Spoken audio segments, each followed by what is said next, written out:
Сәлем достар, бүгін түсте түс көру жайында айтамыз. Түсте әртүрлі қызыл, жасыл, қара, тағы басқа түстерді көру адамның көңіл күйіне әсер еткен жағдайларды және әсер ететін болатын жағдайларды білдіреді.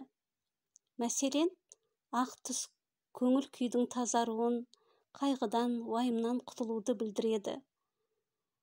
Ал басқа адамның ақ түсте киім киюі, ол сізге деген ниетінің туралығы, ісінің ақтығы екенін білдіреді. Жылтырап тұрған түс, әсіресе қарапайым әшекейлер, жалған сатқындық жасап жүрген екі жүзді адамның тұзағына түсіп қалмауды ескертеді. Көк немесе көгілдір түс бақ көтеріп іс оңалады. Сары уайымның белгісі.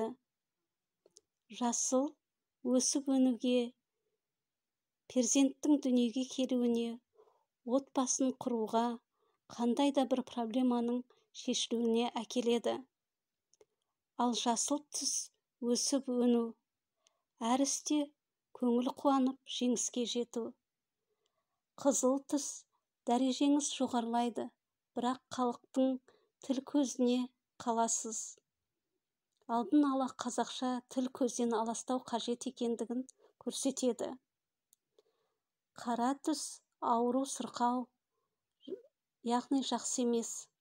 Айналаңызда сиқырмен айналысатын адамнан құтылыңыз дегенді білдіреді. Әртүрлі түс араласса, мысалы кемпірқосақ, өміріңізде сіз ойламаған өзгерістер мен жақсы жаңалықтар көп болады.